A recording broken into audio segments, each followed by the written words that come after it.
शादी हो तो ऐसी हो। शादी में तो मजा आ गया। बारात में नाचते नाचते बॉडी के सारे अंचर पंचर टाइट हो गए। अब बॉडी एकदम फिट महसूस हो रही है। अरे भाई शादी से एक बात तो अच्छी हुई कि हमारे घर का एक दिन का राशन बच गया। चलो काफी दिनों बाद ढंग का खाना खाया, नहीं तो वही दाल रोटी खा खा के पीला पीला आगे जा रहा था। तो आज क्या लाल निकलेगा? नहीं भाई। टोनी भैया भाग रहे हो कि होली खेल रहे हो? अरे भाई पर हम भी तो अच्छा खाना बनाते हैं। पर उसमें भी तो आप फ्री वाला राशन का चावल डाल देते हो। अरे भाई पर इस गरीबी में तो वही चावल सहारा बना हुआ है। इसीलिए कहते हैं मिडिल क्लास आदमी आदमी नहीं चूतिया होता है। साला कितना भी अच्छा काम कर ले उसमें गरीबी का तड़का दे ही देता है। अरे भाई पर हम लोग मिडिल क्लास कहाँ, हम लोग तो गरीब हैं। बात तो सही है। फिलहाल हम इतने गरीब है कि गरीब भी हमें गरीब बोल के आगे चला जाए। पर अब बस कुछ दिनों की गरीबी और बची हुई है, उसके बाद तो हम बिलियनर बनने ही वाले हैं। क्यों गोकलंडी? हाँ बड़ो, तब तक के लिए आप कुछ और लोन क्यों नहीं ले लेते? अरे भाई अभी और भी है क्या? यस मिस्टर बड़ो। अरे भाई सरकार है कि जंगली रमी।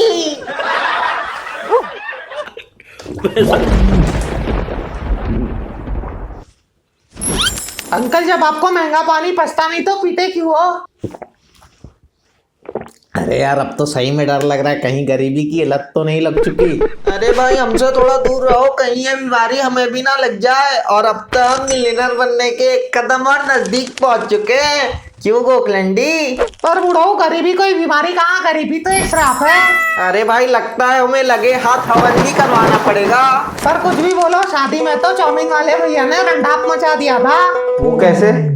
शादी के सभी फूड काउंटरों में सबसे ज्यादा भीड़ चाउमीन वाले भैया के पास थी। लोग उनके पास ऐसे जा रहे थे जैसे मानो खुद सलमान खान सबको चाउमीन बना के दे रहे हो। लोगों की भीड़ देखते देखते बढ़ती जा रही थी और चाउमीन वाले भैया धीरे धीरे फ्रस्ट्रेट हो ही रहे थे कि तभी पीछे से किसी ने बोल दिया, चार भाई साला चाउमीन में मेयोनीज डाले हो कि मुठ मार के सुखा दिए हो? साला कोई टेस्ट ही नहीं आ रहा है। तेरी माँ का तेरी माँ का तो बहुत सही वाला। और तभी चाउमीन वाले भैया का प्रोफेशनल फिल्टर टूट गया और उन्होंने उस आदमी को वहीं जिंदा जला दिया। और फिर बाद में जब पुलिस वालों ने चाउमीन वाले भैया की डिटेल निकाली तब पता चला कि चाउमीन वाले भैया तो एक रिटायर्ड गैंगस्टर हैं और वो अपनी बाकी की बची खुची जिंदगी शांति से बिताने के लिए यही कोई छोटा मोटा काम कर रहे थे। इसीलिए तो I love this kind of personalities. अरे क्या हर बार क्राइम गैंगस्टर वाली बात करते रहते हो? क्योंकि यही फील्ड में थ्रिल और मजा दोनों है। कहीं आप जाना तो नहीं चाहते नादिया का कोठा? अंकल आपसे एक बात पूछूं? पूछो। आप अपनी इस बोरिंग सी जिंदगी में करना क्या चाहते हो? मैं तो रजनीगंधा खाना चाहता हूँ। अरे नहीं भाई, रजनीगंधा तो बुरी चीज है, उससे तुम्हें कैंसर तक हो सकता है। उससे अच्छा तुम विमल खाओ।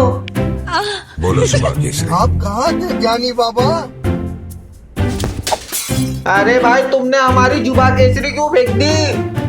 क्योंकि अभी मेरा खैनी खाने का टाइम हुआ है।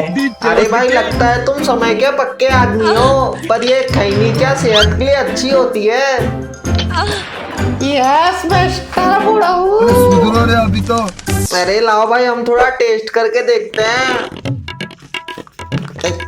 अरे भाई पर ये तो कड़वी है। क्योंकि कड़वी चीजें ज्यादा असरदार होती है। नीम की तरह। Yes yes. हाँ भाई बात तो सही है, नीम जितनी कड़वी होती है पर उतनी ही शरीर के लिए असरदार। सेठ जी जब भी आपको इसकी जरूरत पड़ेगी आप मुझे बोल देना, मैं आपको ये सस्ते में दिलवा दूंगा। अरे भाई वैसे ही कितने की आती है? $1200। अरे भाई इतने में तो हम अपना विमल खा के अपना कैंसर ठीक करवा लेंगे। तो ये आपको उस स्टेज तक पहुंचने ही नहीं देगी और आपके इलाज के भी पैसे बच जाएंगे। सोचो सोचो। अच्छा भाई ऐसी बात है क्या? अरे भाई तब भी हम पहले इसका छोटा ट्रायल पैक लेना चाहेंगे। ओके मिस्टर बुढ़ऊ, ये रहा उसका ट्रायल पैक मिनी साइज। अरे भाई अब ये कितने का है? $45,000 ओनली। अरे भाई इतने में तो मरा हुआ आदमी जिंदा हो जाए, हमें नहीं चाहिए। अरे टेंशन मत लो बुढ़ऊ, ये आपके लिए डिस्काउंटेड रेट पे है 44,999 और आप इसके पैसे इंस्टॉलमेंट में भी दे सकते हो। अच्छा भाई पहले हमें सोचने दो।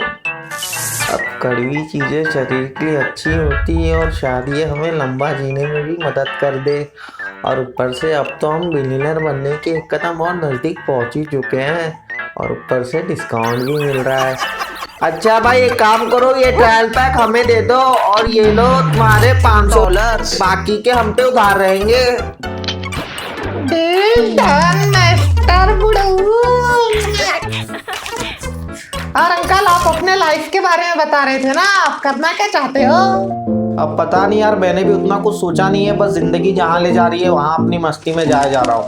तो आपकी मस्ती हमारे जोधपुर तक कैसे आ गई?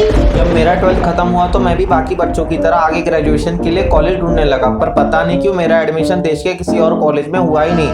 फिर आखिर में जाके ये जोधपुर के ऑटोनोमस कॉलेज गुरबत रहीन में एडमिशन मिला, और यहाँ कम फीस सस्ते लिविंग एक्सपेंस की वजह से मैंने एडमिशन भी ले लिया। अरे भाई लगता है तुम्हारे किस्मत में ही जोधपुर आना लिखा था। तो आपने आने से पहले जोधपुर के बारे में रिसर्च नहीं की थी क्या?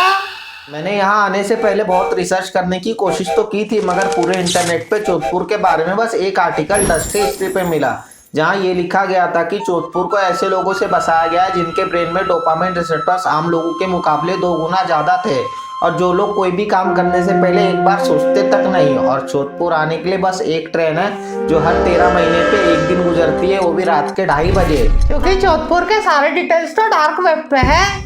अच्छा, पर ऐसा क्यों? तो आपको खुद ही धीरे धीरे पता चल जाएगा। सेठ जी आप भी अपने बारे में कुछ बताओ ना। अरे भाई अब हम अपने बारे में क्या ही बताएं, उन्हें कोई बचपन की बात बता दो। अरे भाई हमारे सीधे और भोले स्वभाव के कारण हमारे बचपन में ज़्यादा दोस्त बने नहीं। हम जिससे भी मिलने जाते वो हमें परेशान करते या फिर हमारा फ़ायदा उठा लेते, और हम चाह के भी कुछ नहीं कर पाते थे। और जब हमारे माताजी और बाबूजी का देहांत हुआ उसके बाद तो हम मानो अकेले ही पड़ गए। अब रुलाओगे क्या बुढ़ऊ? तो फिर आपको ये सब लोग कैसे मिले?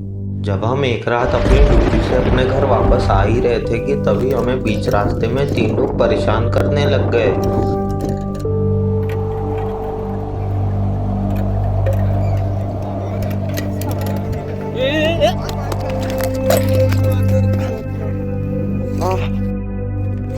उन्होंने हमारी साइकिल छीन ली, हमारे पैसे ले लिए,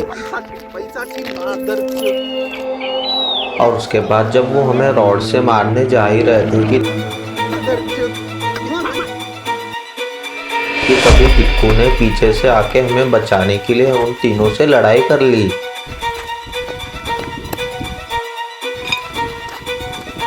और उस वक्त तक ना ही हम बिक्कू को जानते थे और ना ही बिक्कू हमें।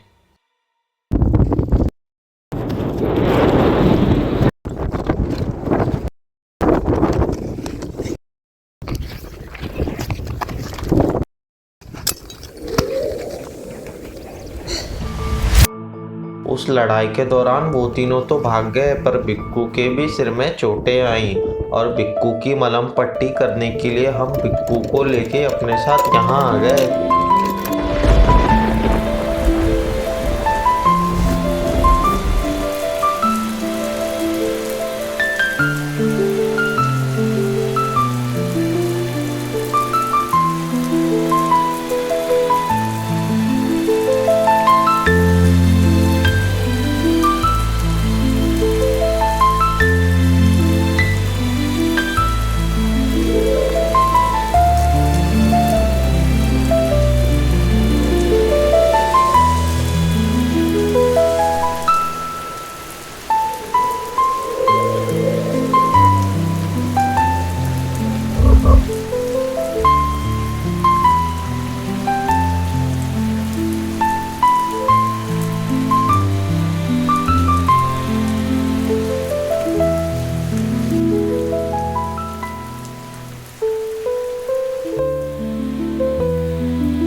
और फिर कुछ दिन बिक्कू की देखभाल करने के बाद हमने बिक्कू से दरख्वास्त की थी कि हमारे साथ रहने के लिए।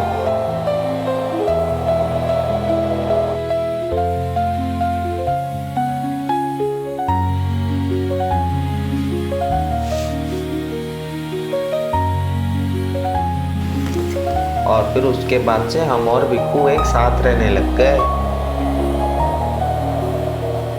फिर बिक्कू के डर से हमें लोगों ने परेशान करना भी छोड़ दिया और बिक्कू के कारण हमसे और लोग भी जुड़ते गए। अब टेंशन मत लो सेठ जी, अब मैं भी आपको कभी नहीं छोड़ूंगा। हाँ बुढ़ऊ, देख लेना एक दिन मैं अभी रोके आपको इस दुनिया की सारी खुशियां दूंगा। और उन तीनों के बारे में मैं कटिंग भैया से बात करता हूँ, उन्होंने ऐसा करने की हिम्मत कैसी की थी। अरे भाई, पर उसमें भगवान की लीला भी तो देखो। अगर शायद वो चीज कभी हुई ना होती तो हम शायद तुम लोग से कभी मिल भी नहीं पाते और हमारी जिंदगी में ये वाली मस्ती कभी ना होती। हाँ बुढ़ऊ, ये बात तो है। उससे हमें ये सीख मिली थी कि जिंदगी में उतार चढ़ाव आते रहते हैं, इसलिए अब जैसी भी परिस्थिति हो बस कदम आगे बढ़ाते चलो। यस मिस्टर बुढ़ऊ। हाँ सेठ जी, ये पकड़ो, आज से हर महीने के 700 मेरे तरफ से घर खर्च के लिए। अरे नहीं भाई, रहने दो। अरे रख लो सेठ, आखिर ये भी तो मेरे ही खाने पीने के काम आएंगे। अरे नहीं भाई, जब तक तुम तुम्हारा कॉलेज कर रहे हो तब तक हम तुम्हारा ख्याल खुद रख लेंगे। अरे भाई, आज तो कुछ ज्यादा ही पुराने बातें हो गई, तो चलो इसी बात पे हम तुम लोग के लिए खीर और कढ़ाई पनीर बना देते हैं। अरे वास्तव में मजा आ जाएगा। और उसमें भी आप राशन का सस्ता चावल मत डाल देना। अच्छा भाई ठीक है, गोखलंडी जाओ, बिस्तर के नीचे 100 रुपए है, आधा किलो प्रीमियम राइस ले आओ। हाँ बुढ़ऊ, आजकल इंग्लिश कहाँ से निकल रही है। अरे भाई, वो कुछ तो कहते हैं ना। हाँ, I am also a illiterate आदमी। अब बुढ़ऊ, जब इतना खर्चा हो ही रहा है तो एक फ्रूटी का बोतल ले ही लेते हैं, क्या बोलते हो। अच्छा भाई, ले लो। वैसे भी अगर हम मना करते तब भी तुम ले ही लेते। अरे वाह, शाम को तो मजा ही आ जाएगा।